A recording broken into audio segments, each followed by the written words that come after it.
پڑوسی بھی پریشان، سب پریشان ہو رہے ہیں.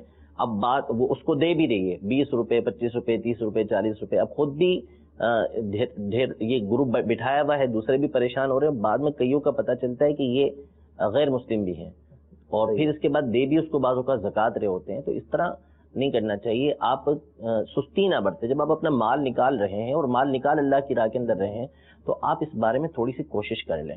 آپ امید ہے کہ آپ کو اپنے خاندان کے اندر ایسے افراد مل جائیں گے، برادری کے بڑے لوگوں کو معلوم ہوتا ہے کہ خاندان کے کس گھر کے اندر کس طرح کی پریشانیاں چل رہی ہیں، وہاں پہنچانا ممکن ہوتا ہے. پھر اس کے علاوہ آپ کو علاقے مل جائیں گے.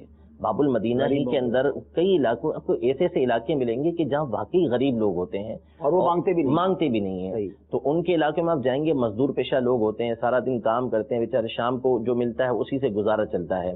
تو ایسے گھروں میں جا کر آپ مدد کریں، آپ کا دل مطمئن ہوگا. اب اگر کوئی مانگنے کے لیے آپ کے سامنے آ گیا ہے تو آپ خود غور و فکر کرنا پڑے گا اس میں، اور بعض اوقات پتہ چل جاتا ہے کہ یہ پروفیشنل ہے. اب اس میں ایک جو کبھی کبھی رنج سی کیفیت ہو جاتی ہے کہ مثال کے طور پہ ہمارے سامنے کوئی مانگنے والا، جیسے کوئی خاتون آ گئی یا مرد آ گیا، اور بڑی سی ظاہر ان کا اسٹائل بھی ہوتا ہے، رونی سے صورت بناتے ہیں. اچھا کبھی تو انسان چلو لگتا ہے کہ نہیں یار یہ ٹھیک آدمی لگ رہا ہے، دے دیا، اور کبھی اس کو کہتا ہے معاف کرو یا چلے جاؤ یہاں سے. اس کے بعد دل میں یہ رہتا ہے کہ کہیں یہ مستحق تو نہیں تھا، تو ہمیں گناہ تو نہیں ملے گا اگر ہم کسی کو منع کر دیں؟ دیکھیں گناہ تو نہیں ہے، باہر صورت گناہ اس لیے نہیں ہے کہ یہ دینا واجب ہے ہی نہیں بندے کے اوپر. ٹھیک ہے.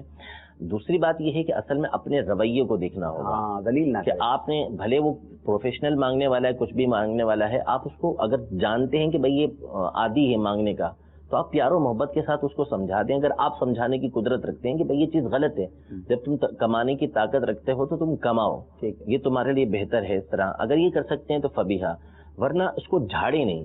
اب جھاڑیں گے تو پھر جھاڑنے کا ہو سکتا ہے کہ گناہ آپ کو ملے. نہیں دیا آپ نے چونکہ آپ کا دل مطمئن نہیں ہو رہا.